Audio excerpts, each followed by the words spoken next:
Momentáneamente voy a dejar la lectura de las anécdotas para continuar en otra ocasión.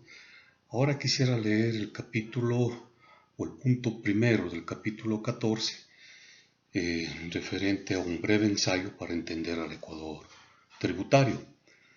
Cada uno de los capítulos tiene un epígrafe que en este caso dice lo siguiente: los enloquecidos por el dinero.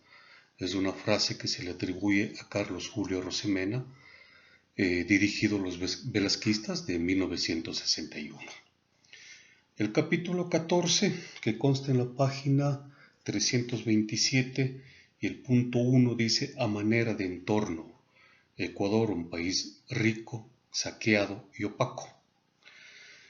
Ecuador es poseedor de una gran diversidad natural y biológica, dado por su ubicación en la mitad del planeta, bañado por un complejo sistema de corrientes marinas provenientes del sur, norte y este, que interactúan regulando la temperatura del mar, con influencia sobre la costa y el archipiélago de las Galápagos, favoreciendo su diversa y endémica vida natural en las islas y en el continente. La cordillera de los Andes atraviesa el Ecuador continental, a lo largo del territorio nacional, en tres grandes ramales longitudinales, generando microclimas y pisos ecológicos. De esta manera el país da cabida a 25 zonas de vida, tan solo la zona costera a 12 de ellas. 11 de estas zonas de vida son susceptibles a problemas de desertificación. Ecuador cuenta con 28 de 32 pisos ecológicos o zonas de vida, según la vieja y desusada clasificación de Holdrich, hoy reemplazada por una visión nueva y actual de ecosistemas, que lo único que hace es ratificar con mayor fundamento que Ecuador es considerado como uno de los países más biodiversos del mundo, que le confiere una belleza escénica inigualable, una amplia diversidad de productos de la tierra, junto a dotaciones importantes de recursos naturales, forestales, hidrocarburíferos, mineros, metálicos y no metálicos, entre otros.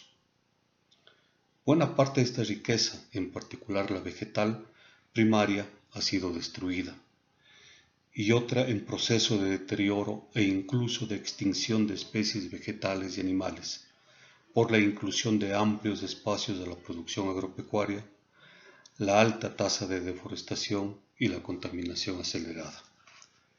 La sociedad ecuatoriana no hace uso óptimo, en provecho nacional y de forma sostenible, los recursos naturales, sino de manera antitécnica y mayormente en beneficio de grupos de interés y sectores que han usufructuado incluso al margen de la ley, enriqueciéndose sin miramiento alguno desde la conducción del Estado.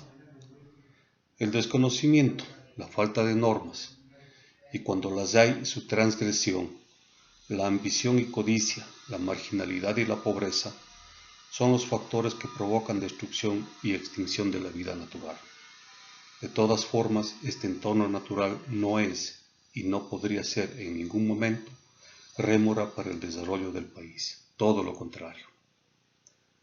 Esta diversidad no tan solo es biológica, sino también étnica y cultural, que hacen de Ecuador un país multi e intercultural. No hay acuerdo entre los antropólogos en cuanto al número y clasificación de los grupos humanos. Sin embargo, nos atrevemos a decir que existen al menos 13 nacionalidades y 45 grupos étnicos o identidades diferenciadas, distribuidos a lo largo del territorio nacional con cosmovisiones diversas y formas particulares de ver la vida. Se dice que en esta diversidad étnica cultural hace que la sociedad ecuatoriana sea compleja y conflictiva, y antes que una fortaleza para el desarrollo, más bien es un freno. Esta visión no la compartimos en absoluto, creemos que es todo lo contrario, más bien constituye un crisol cultural de gran potencial de desarrollo, e incluso para varias formas de desarrollo. No debería existir problema por la diversidad étnica y cultural. Lo que sí existe son deficiencias de integración al conjunto social, vigencia de tesis de segmentación sectarias, de exclusión e injusticia social que deben ser resueltas. Toda esta diversidad ocurre en una extensión territorial relativamente pequeña, de apenas 256.000 kilómetros cuadrados, que para algunos no es favorable al desarrollo, lo cual tampoco es cierto. Si bien es el país andino más pequeño, una especie de cuña entre Colombia y Perú, y el segundo de América del Sur después de Uruguay, pero es mucho más grande que cada uno de los países de Centroamérica y de varios países europeos. Por ejemplo, aquí no pueden encontrarse las causas para la pobreza y el subdesarrollo. Existen otros países mucho más pequeños que Ecuador, como Suiza, 41.000 kilómetros cuadrados, Israel, 22.700 kilómetros cuadrados, o Singapur, 697 kilómetros cuadrados, que tienen niveles de crecimiento económico y mayor desarrollo relativo que Ecuador. De ahí que el tamaño o extensión es relativo en el ámbito del desarrollo. No es determinante para su logro, o no debería serlo, con los niveles de tecnología que relativizan la extensión territorial en gran medida. De igual manera, como ocurre con muchos otros países y la experiencia histórica contemporánea lo demuestra, la dotación de riquezas y recursos naturales en sí mismo no son condición suficiente y necesaria para lograr altos niveles de desarrollo. Mucho más depende de la organización social, la participación política, el ejercicio real de los derechos, la vigencia de la democracia en un sentido amplio, social, político y económico, y sobre todo del diseño de la política económica, para evitar el síndrome, el mal de la enfermedad holandesa. La evidencia lo demuestra. Miguel de Cervantes y Saavedra dijo una vez que al poseedor de las riquezas no le hace dichoso el tenerlas, sino el gastarlas, y no el gastarlas como quiera, sino el de saberlas bien gastar. Y lo dijo en una época en que España disfrutaba de abundantes riquezas naturales como el oro que acaba de descubrir en América. Tal vez Cervantes ya notaba en su país síntomas de lo que ahora se conoce como el síndrome holandés, el nombre general que se asigna a las consecuencias perniciosas que acompañan al aumento sustancial de los ingresos de un país. En los años 60, la riqueza de los Países Bajos aumentó considerablemente tras el descubrimiento de grandes yacimientos de gas natural en el Mar del Norte.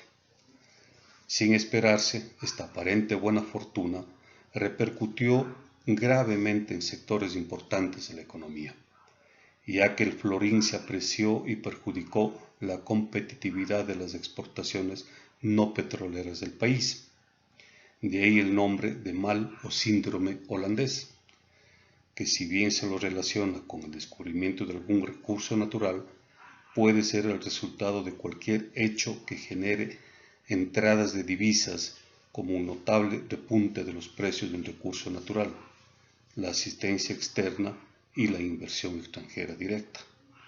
Los economistas han aplicado el modelo del síndrome holandés al estudio de tales situaciones, entre ellas el efecto de la entrada de los tesoros de América en la España del siglo XVI y el descubrimiento del oro en Australia en la década de 1850.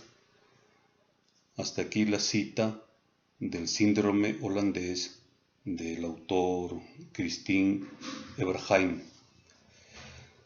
Hay un elemento adicional que no es tomado en cuenta en el desarrollo de un país: la honestidad, la honradez, la moral y la ética de dirigentes y dirigidos, y de un código de valores, sobre todo de principios, en mancomunidad de intereses sociales. A la luz de los tiempos actuales, pueden ser vistos como utópicos y sueños ingenuos e irreales. Esperemos que como sociedad podamos cambiar estos malos vientos que, si se propone el país, de seguro le tomará algunas generaciones.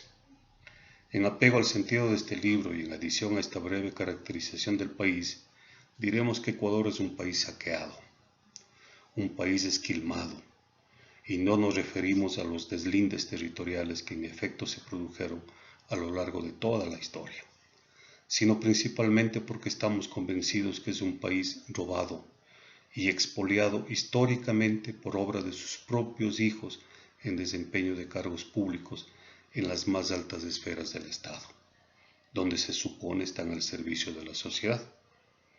Han procedido como aves de rapiña, asaltando los recursos de las riquezas nacionales para provecho individual, familiar y grupal, pero no tan solo en cargos públicos, sino también en el sector privado, principalmente en su relación con el Estado ecuatoriano y con la sociedad en general. Los mecanismos empleados para actuar de esta manera han sido hartos creativos, dinámicos, audaces y cínicos, e incluso tienen hasta ribetes científicos, los robos y atracos por las maneras de cómo se ha procedido.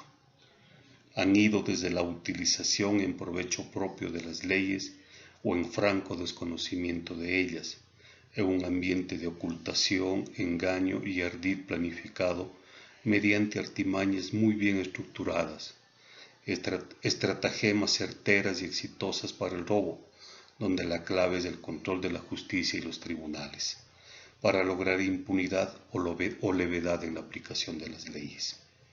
Esto para cuando ocurra. Todo en el marco de un discurso facilista, simple y ramplón, diciendo lo que la mayoría quiere escuchar, en un ámbito populista e incluso más allá de eso, en un discurso mentiroso, hipócrita y pacato, que fascina a la gente, lo encandila y le lava el cerebro. Una característica adicional del país es que su riqueza económica está concentrada en pocas familias, y el poder político lo ejercen esas mismas familias que han estado presentes en la historia nacional y que de igual manera han actuado en el asalto al Ecuador. Si se revisa la conformación de los grupos económicos, que algunos los denominamos grupos monopólicos, aunque eufemísticamente llamados por otros empresas grandes y grandes contribuyentes, salta a la vista esta característica y condición secular del país.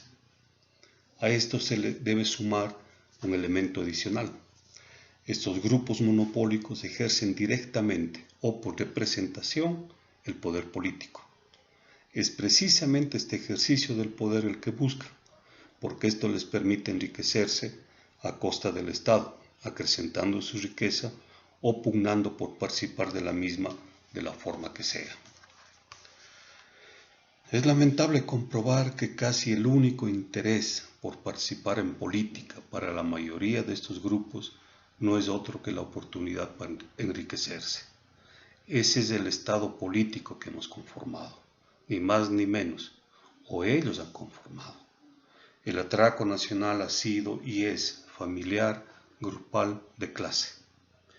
Finalmente, Ecuador es un país opaco, gris, poco transparente en el manejo tanto de la cosa pública como en la actividad privada. Enredado en los hilos de la corrupción, hábilmente urdidos para el asalto al Estado, en medio de la indiferencia y anomia de las mayorías y la complicidad del resto, donde muy poco se discute y poco importan los medios para alcanzar los fines de acumulación y enriquecimiento indebidos convertidos en un acervo cultural. Dentro del sistema imperante, el norte de cada uno de los individuos y las familias es el enriquecimiento, el tener y poseer, acaparar y acumular, lo cual es presentado como loable.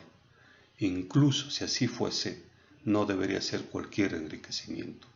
Este tiene que ser lícito, sujeto a norma, a moral pública y a ética como muestra más alta de comportamiento humano.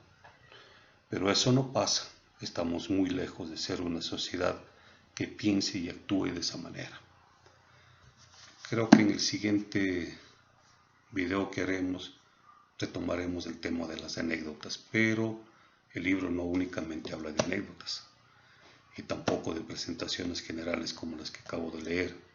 El libro tiene elementos jurídicos, técnicos, contables, financieros, económicos, tributarios, de historia, bastante interesantes, creería yo. Muchas gracias.